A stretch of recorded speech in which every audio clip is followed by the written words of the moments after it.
본문 시편 22편은요, 그 부제가 다윗의 시라 그렇게 기록되어 있습니다. 이 다윗의 시는요, 그 밑에 좀 더 내려가 보면 아엘 렛 샤할에 맞춘 노래라고 기록되어 있어요. 이 아엘 렛 샤할, 이건 새벽의 사슴이라는 뜻인데요. 일찍이 루터는 이 시를 일찍이 쫓겼던 사슴의 시라고 불렀습니다. 이 시편 22편은요, 다윗의 고난 시예요. 너무 괴로워서 하나님께 그 괴로움을 토로한 시가 이 시편 22편의 시입니다. 이 고난의 시는 여러 가지 순환 기사에도 많이 인용이 되지요. 이 학자들은요, 이 시편 22편의 이 말씀을 가지고는 그가 사울에게 쫓길 때 지은 시일 것이다. 또는 그 아들 압살롬의 반역으로 도망칠 때 지은 시일 것이다. 뭐 그렇게 추측을 합니다. 어쨌든 이 시편 22편은 다윗의 그 괴로운 심정이 가득 담겨 있는 말씀이 바로 이 시편 22편의 말씀이지요. 자, 그런데 놀랍게도요, 이 시는요, 장차 오실 예수 그리스도, 그분의 고난을 의미해요. 고난을 암시해요.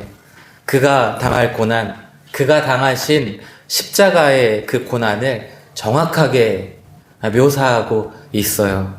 요한복음 19장 24절에 군인들이 서로 말하되 이것을 찢지 말고 누가 얻나 제비 뽑자 하니 이는 성경에 그들이 내 옷을 나누고 내 옷을 제비 뽑나이다 한 것을 응하게 하려 함이로라. 이 다윗이 당한 고통, 그 속에서도 하나님을 찬양하며 소망의 빛을 고백한 다윗의 고백은요, 그 속에서 하나님을 찬양한 그 고백은 오늘 우리에게 예수님, 그분이 이루신 십자가의 은혜로 이루어지게 되었습니다. 다윗의 고통과도 같은 고통을 우리가 당할 때 예수님은 그 고통의 울부짖음을 들으셨어요. 괴로워 두려워 떠는 우리를 위해 십자가를 지셨습니다. 그 고통을 짊어지시고 우리를 구원해 주셨어요. 오늘 시편 22편 말씀을 통해서 내 삶을 다시금 돌아보고 우리의 고통 중에 찾아와 주신 예수님의 그 행하신 일들을 보며 그 놀라운 은혜를 찬양하는 이 시간 되기를 축복합니다. 사람은 그 뿌리를 아는 게 중요하죠. 나의 근본이 어디냐, 나의 뿌리가 어디냐라는 것입니다. 낳아주신 부모를 외면하는 것은 괴로운 일입니다. 부모에게나 자식에게나 그것은 마음 불편한 일이고 속상한 일이고 괴로운 일이에요. 그 부모를 부정하는 것은 그 속에서 쓴물과 같은 괴로운 것이 됩니다. 우리가 폐륜이라고 하지 않습니까? 이 폐륜이라는 것은 인륜을 거스르는 것을 말하지요. 인간으로서 마땅히 지켜야 할 도리, 가장 가까운 부모나 아니면 부모 자식 간이나 아니면 사제지간에 가장 가까운 사이에 지켜야 할 도리를 잘 지켜야 한다라는 거지요. 그런데 이것을 완전히 저버리는 일들이 얼마나 많은지 모릅니다. 어떡하냐, 어떡하면 좋지 하는 그러한 답답한 일들을 경험할 때가 있지요. 그렇습니다, 여러분. 부정하지 말아야 할, 부정하지 못할 관계가 있는 거예요. 부모가 자녀를 저버린 소식을 들을 때, 그래서 우리는 마음이 괴롭습니다. 그런데 무엇보다 저버리지 말아야 할 관계가 있는데 그것은 오늘 하나님과 나의 관계입니다. 본문 10절 말씀에는 내가 날 때부터 주께 맡긴 바 되었고 모태에서 나올 때부터 주는 나의 하나님이 되셨나이다. 그렇게 말하고 있어요. 주는 나의 하나님이 되셨나이다. 이건요, 끊을 수 없는 그분과의 관계를 이야기해요. 평생에 고백할 관계를 이야기합니다. 아니, 영원토록 주는 나의 하나님이십니다 하고 고백할 관계가 맺어진 거지요. 하나님은 우리를 아십니다. 우리가 하나님을 알기도 전부터 하나님이 나를 아셨어요. 그리고 우리를 사랑하셨어요. 우리의 모든 음성에 귀 기울여 주시고 우리와 함께 하셨어요. 내가 그걸 모르고 하나님과 상관없이 나의 뜻대로 살아갔을 뿐이지요. 이 시를 지은 다윗은 이새의 8번째 아들입니다. 어떤 성경에는 7번째라고도 기록되어 있는데 사무엘이 그에게 기름 부을 때 7아들이 다 지나가고 난 후에 다윗이 왔다라고 하는, 그래서 어떤 해석에 어떤 상황의 그런 차이에 따라 그 수가 7인지 8인지 아마 그렇게 적혔을 것이라 이야기하는데, 어쨌든 이 이새의 8번째 아들 다윗이 오늘 이 시편 22편을 쓴 저자이고 나 이후에 왕이 되는 그 다윗이지요.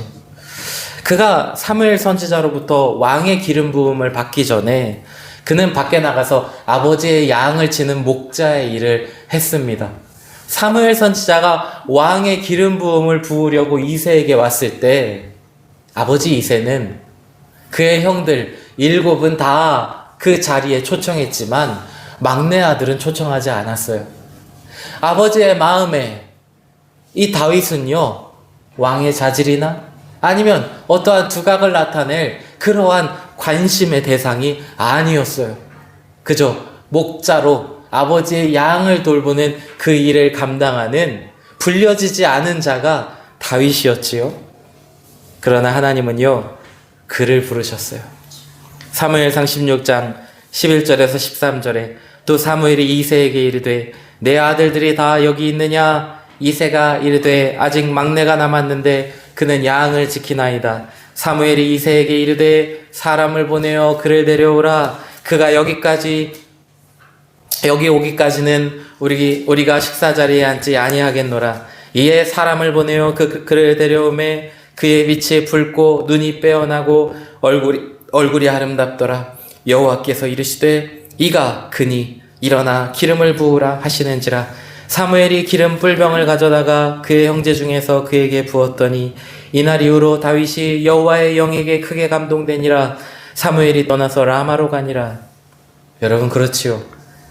사람들에게 잊혀졌을지라도 혹 그 아버지 이새에게 어떤 존재감이 있는 두각을 나타낼 그런 자로 인정받지 못했다 할지라도 부모와 또는 그 어떤 깊은 관계로부터 외면당할지라도 하나님은 다윗을 또 우리를 외면하지 않으십니다. 주는 나의 하나님이십니다. 하나님과 우리를 끊을 수 있는 것은 아무것도 없습니다. 하나님과 우리 사이를 끊을 수 있는 것은 그 무엇도 없습니다. 그 어떤 예리한 칼을 가지고 올지라도 끊어낼 수가 없어요. 사망조차도 우리를 하나님에게서 끊어놓을 수가 없습니다. 때로 내 삶에 고통스러운 일을 만날 때도 하나님은 우리와 함께 하세요. 결코 우리를 모른다 하지 않으세요. 사람이 승승장구할 때는 친구가 많습니다. 그러나 그 반대의 경우에는 따르던 이들이 떠나는 경우가 허다합니다. 욥을 따르는 이가 많았어요. 그는 부유했고 그는 정말 그 당시에 성공한 사람이었어요. 욥기 29장 2절에서 10절.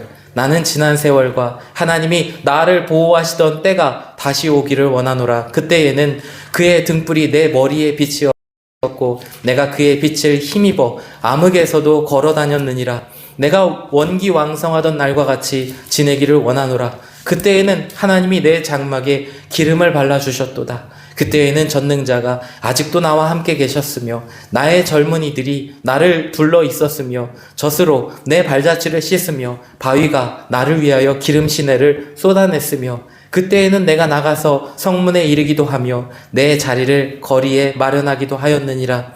나를 보고 젊은이들은 숨으며 노인들은 일어나서 서며 유지들은 말을 삼가고 손으로 입을 가리며 지도자들은 말소리를 낮추었으니 그들의 혀가 입천장에 붙었느니라. 이처럼 욥을 따르는 이들이 많았고 그를 경외하고 존중히 여기며 존경하는 이들이 많았어요. 욥 앞에서는 말을 함부로 내뱉지 못할 정도로 욥의 권위와 권세와 그를 따르는 이들이 참 많았다는 것을 알게 되지요. 그러나 그러했던 욥이 병이 들고 자식들을 하루아침에 잃어버리고 그의 가산을 다 사라지고 난 다음에 그를 따르던 사람들이 어디 갔는지 아무도 없다는 거예요. 그의 아내조차도 욥을 떠나버렸어요. 그의 친구들조차도 네가 잘못해서 그래 라고 그의 죄를 자꾸만 네가 죄를 떠올려봐라. 너의 문제를 떠올려봐라. 네가 뭘 잘못했는지 생각해봐라. 까닭없이 하나님이 왜 이러시겠느냐. 오히려 욥을 정죄하기에 이르르는 괴로움을 욥이 당했어요. 고난당했을 때 그들은 욥을 다 떠나고 말았습니다. 오늘 성경에 다윗도 그처럼 탄식하고 있어요. 11절 말씀에 나를 멀리하지 마소서. 환난이 가까우나 도울 자 없나이다. 많은 황소가 나를 에워싸며 바산의 힘센 소들이 나를 둘러쌌으며 내게 그 입을 벌림이 찢으며 부르짖는 사자 같으니이다. 고난 중에 하나님 고난 중에 나를 도와줄 사람이 아무도 없네요. 다윗이 그렇게 얘기했다는 거예요. 오히려 나를 지켜줄 누군가가 보이기보단 고난과 고통의 일들은 더 커 보이기만 합니다.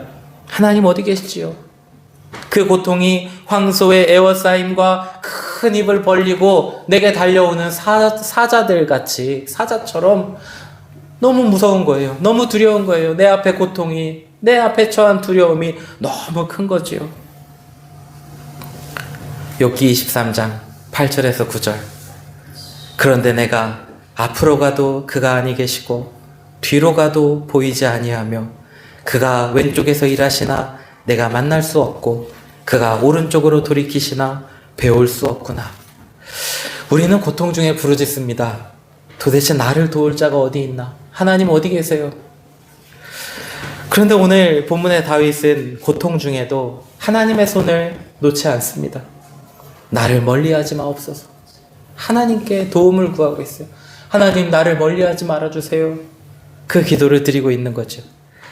14절부터는요 다윗이 얼마나 고통스러웠는지 얼마나 괴로운지 자기의 처지를 묘사하기를 나는 물같이 쏟아졌으며 내 모든 뼈는 어그러졌으며 내 마음은 밀랍 같아서 내 속에서 녹았으며 내 힘이 말라 질그릇 조각 같고 내 혀가 입천장에 붙었나이다.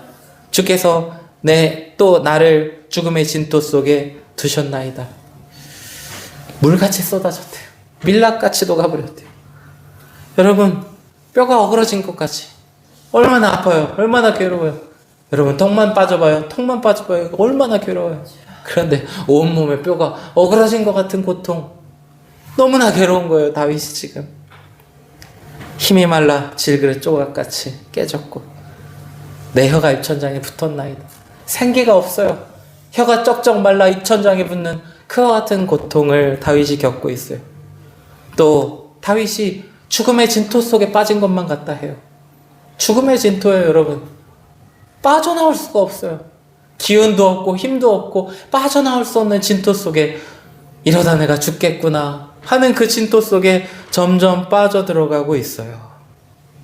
이럴 땐 도대체 뭘 할 수 있을까요? 이런 고통과 이런 괴로움 중에 우리는 도대체 뭘 할 수 있는 건가요? 스스로 구원할 힘도 없고 고통 중에 메말라갈 때 구원의 여망이 전혀 보이지 않을 때 우리는 도대체 뭘 할 수 있나요? 이럴 때 우리는 어떻게 해야만 하나요? 이런 때 다윗은 입술을 열어요. 오늘 우리도 입술 열어 고백할 말입니다. 19절 여호와여 멀리하지 마옵소서. 나의 힘이시여 속히 나를 도우소서. 하나님 도와주세요. 저로서는 이 사망의 진토 속에서 벗어날 수 없습니다. 내 마음이 녹습니다. 내 뼈가 어그러진 것 같이 괴로움 중에 있습니다. 큰 입을 찢어 나를 삼키려는 사자와 같은 고난이 나를 덮쳐옵니다. 하나님 도와주세요. 도와주세요. 베드로전서 5장 8절에 근신하라 깨어라 너희 대적 마귀가 우는 사자같이 두루다니며 삼킬 자를 찾나니. 마귀는 우리를 삼키는 자입니다. 곧 망하게 하는 자예요. 하나님의 도우심을 구하지 않으면 우리는 이길 힘이 없습니다. 삼켜질 뿐이에요. 마귀는 우리로 범죄하게 하며 하나님을 바라봄이 아닌 정욕을 쫓아 탐심을 쫓아 음란함을 쫓아 세상 자랑과 영광에 취하여 나 스스로를 하나님 삼고 사망의 진토 속에 허우적거리게 합니다. 그것이 마귀가 하는 일이에요. 마귀는 우리를 이런 모습을 비웃듯 찌르고 갈취하며 망가뜨려요. 우리는 도대체 어떻게 하면 되지요? 어떻게 해야 그 사망의 진토 속에서, 고통 속에서 구원함을 얻습니까? 하나님 도와주세요. 우리는 오직 하나님의 도우심을 구해야 합니다. 사망의 진토 속에서 예수님이 나를 건지셨어요. 예수님이 죄에 매여 마귀에게 사로잡힌 우리의 당할 일들을 그가 대신 당하셨어요. 오늘 본문 16절에서 18절에 개들이 나를 에워쌌으며 악한 무리가 나를 둘러 내 수족을 찔렀나이다. 내가 내 모든 뼈를 셀 수 있나이다. 그들이 나를 주목하여 보고 내 겉옷을 나누며 속옷을 제비 뽑나이다. 여러분, 얼마나 괴로운 일인가요? 여러분, 내 뼈를 셀 수 있나요? 불가능하죠. 내 뼈를 센다는 건 도대체 뭐죠? 내 뼈가 세워질 만큼의 고통 중에 내가 있다는 거예요. 너무 괴롭죠. 그들이 나를 보고 내 옷을 제비 뽑아가요. 나는 이렇게 괴롭고 죽을 것만 같은데 죽음으로 사망의 늪에 빠져가고 있는데 사람들은 내 앞에서 웃으며 가위바위보 하고 이혼 누가 가져갈래? 제비 뽑는다는 거예요. 수치와 모욕이 가득해요. 고통과 괴로움이 가득해요. 그 일을 예수님이 당하셨어요. 이 말씀은 실상 내가 당할 고난이요 내가 당할 죄입니다. 그러나 예수님이 나를 대신하여 그 모든 고난을 당하셨어요. 하나님 어디 계신가요? 나를 도와줄 자가 없습니다. 하나님 나를 구해주세요. 이 울부짖음에 하나님은 그 아들을 보내사 내가 당할 고난, 내가 짊어진 십자가를 지고 구원케 하셨어요. 그 사랑이, 그 은혜가 우리를 건지셨습니다. 하나님, 내가 빠져가요. 사망의 죽음에 내가 놓여가고 있어요. 사망의 늪에 내가 빠져가고 있어요. 진토 속에 빠져가고 있어요. 하나님 어떡해요?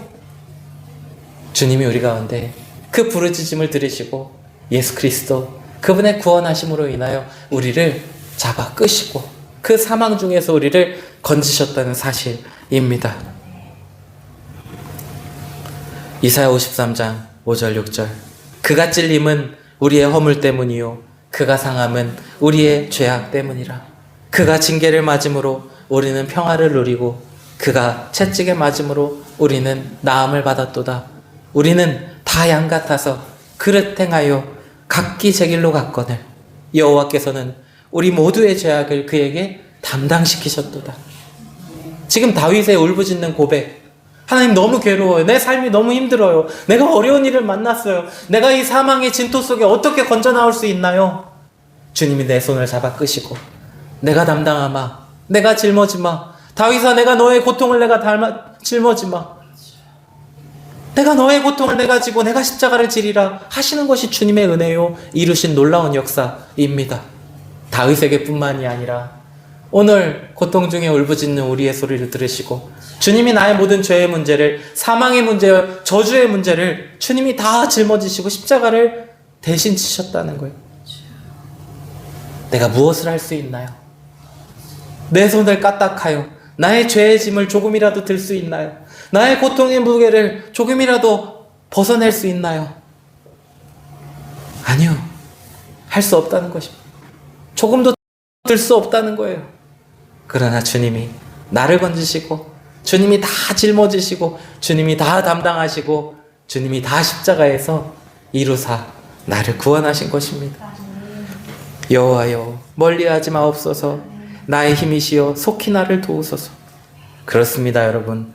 나를 떠나지 아니하시고 늘 함께 하시는 하나님, 고난 중에도 함께 하시며 구원하시는 하나님, 모든 칼에서 건져주시고 나의 생명을 지켜주시는 하나님, 내 영혼의 일들과 영생의 약속을 이루시는 하나님은 십자가 그 은혜로 우리를 건져주셨습니다. 나를 지키시고 내 생명을 건지시며 도우시는 하나님이심을 우리는 무엇을 보아 알 수 있지요? 내 손의 재물입니까? 내 계획의 성취입니까? 내 자녀의 출세입니까? 내 몸의 건강입니까? 아닙니다, 여러분. 거기서 볼 수 없어요. 그것으로 만날 수 없습니다. 그 하나님의 일하심을 그것으로 알 수 없어요. 십자가 그 사랑의 자리, 그 구원의 자리에서 하나님이 여러분을 도우셨음을 우리는 알 수 있습니다. 오직 거기에서 우리는 알 수 있어요. 사자의 입이나 들소의 뿔이 내게 대하여 위협할지라도 십자가 그 사랑, 그 은혜가 우리를 구원합니다. 우리는 고난 중에 찬송할 수 있을까요? 다윗은 오늘 고통 중에 몸부림치며 하나님 나를 도와주세요. 그러면서 다윗이 이후에 어떻게 하죠? 하나님을 찬송해요. 고통 중에도 하나님을 찬송해요. 본문에 자세히 보시면 그렇게 찬송하고 있어요. 우리도 고통 중에 찬송할 수 있겠습니까? 고난 중에, 괴로움 중에 하나님, 내가 주님을 찬양합니다. 우리는 과연 고백할 수 있을까요? 사도행전 16장 21절에서 25절, 로마 사람인 우리가 받지도 못하고 행하지도 못할 풍속을 전한다 하거늘 무리가 일제히 일어나 고발하니 상관들이 옷을 찢어 벗기고 매로 치라 하여 많이 친 후에 옥에 가두고 간수에게 명하여 든든히 지키라 하니 그가 이러한 명령을 받아 그들을 깊은 옥에 가두고 그 발을 착고에 든든히 채웠더니 한밤중에 바울과 실라가 기도하고 하나님을 찬송하며 죄수들이 듣더라. 바울과 실라가 무슨 잘못했나요? 생명의 복음 전하였을 뿐입니다. 살리는 복음, 구원 얻을 복음, 놀라운 복을 증거하는 그 복음을 전했을 뿐인데 옷을 벗기고 매를 많이 맞았어요. 그리고는 감옥에 갇혔어요. 착고에 채워져서 감옥의 깊은 어둠 속에, 깊은 곳에 갇혀버렸어요. 그러나 그들은 자기를 살리시고 구원하신 주님을 위하여 매맞는 것이 오히려 감사하고 기뻤어요. 주님, 내가 주님을 위해 고난당하니 감사합니다. 그랬다는 거죠. 그들은 깊고 어두운 그 감옥 속에서 하나님께 기도하며 찬송했습니다. 여러분, 복음 전하다가 어려운 일 겪을 때도 있습니다. 무슨 예수냐고, 예수 믿어서 뭐가 변화됐느냐고, 오히려 욕을 먹고, 가끔 가면 왜 그렇게, 요즘엔 그런 분들 없나 모르겠어요. 예전에 소금도 맞고 그랬어요. 소금도 뿌려요. 예수쟁이 왔다고. 돌아서서 하나님 찬양합니다. 주님 감사합니다. 내가 복음 전함으로 인하여 내가 주를 위하여 고난당함이 감사합니다. 사도 바울이 그 마음이었다는 거죠. 바울과 실라가 그 마음이었다는 거예요. 또 사도행전 5장 40절에서 42절, 그들이 옳게 여겨 사도들을 불러들여 채찍질하며 예수의 이름으로 말하는 것을 금하고 놓으니 사도들은 그 이름을 위하여 능욕받는 일에 합당한 자로 여기심을 기뻐하면서 공회 앞을 떠나니라.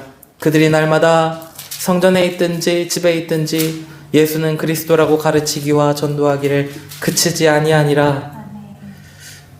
여러분, 채찍 맞아보셨어요? 우린 안 맞아봤죠. 채찍이 얼마나 빠른지요. 공기를 가르고요, 짝짝 소리가 나요. 공기를 가르고 짝짝 소리가 나요. 채찍이 얼마나 빠른지. 그 채찍을 맞았어요, 사도들이. 아마 맞으면서 아마 주여 주여 외쳤을 거예요. 그런데 그들은 그 이름을 위하여 능욕받는 일에 합당한 자로 여기심을 기뻐했다 그랬어요. 기뻐했다. 고난 중에도 그들은 기뻐하고 감사하며 하나님을 찬양하는 자들 되었어요. 왜요? 나를 구원하신, 사망의 진토 속에 나를 건지신 주님의 은혜가 너무 크고 그 사랑이 너무 감격스러워서 하나님, 내가 주로 인하여 고난받음이 너무 감사해요. 하나님 영광 받으세요. 그 마음으로 고난 중에도 담대히 나아갔다는 거죠. 오늘 우리가 노래할 수 있음은, 감사로 찬양할 수 있음은 우리에게 이루신 구원, 또 우리를 도우시는 하나님을 믿기 때문입니다. 우리가 오늘 노래할 수 있음은, 감사로 찬양할 수 있음은 예수님이 십자가에서 내 모든 고통, 내 고난을 짊어지시고 대신 죽으사 누구든지 그를 믿는 자는 영생을 얻게 하셨기 때문입니다. 십자가에서 나의 모든 죄를 짊어지시고 우리의 모든 눈물을 씻어주신 예수님이 오늘도 여러분과 함께 하십니다. 24절 말씀에 그는 공고한 자의 공고를 멸시하거나 싫어하지 아니하시며 그의 얼굴을 그에게서 숨기지 아니하시고 그가 울부짖을 때에 들으셨도다. 아멘. 외면하지 않으신다는 거예요. 그 증거가 예수님 달리신 십자가입니다. 로마서 5장 8절 우리가 아직 죄인 되었을 때에 그리스도께서 우리를 위하여 죽으심으로 하나님께서 우리에 대한 자기의 사랑을 확증하셨느니라. 십자가에서 하나님이 우리에게 대한 사랑을 확증하셨어요. 그러므로 하나님이 사랑하시는 자의 울부짖음을 왜 외면하시겠습니까? 결코 외면치 않으시고 들으시며 함께 하시며 우리를 건져 주십니다. 오늘 본문에 다윗의 고통의 고백은요, 실상 다윗의 고백뿐만이 아니라 오늘 우리가 외칠 울부짖음입니다. 하나님은 우리의 소리를 들어주세요. 가정에서, 일터에서, 만나는 이들 가운데 때로 괴로운 일이 있습니다. 고난당하기도 합니다. 너무 괴롭고 힘들어서 하나님 너무 힘들어요. 너무 어려워요. 그렇게 말할 때가 많이 있습니다.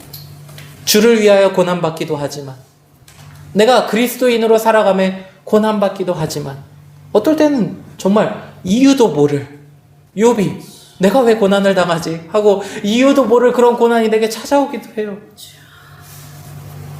그러나 오늘 이 말씀은 하나님의 우리의 울부짖음, 고통 중에 울부짖는 그 소리를 들어주신다 하는 말씀, 그 말씀을 기억하면서 하나님 나를 도와주십시오. 나를 도울 자가 없나이다.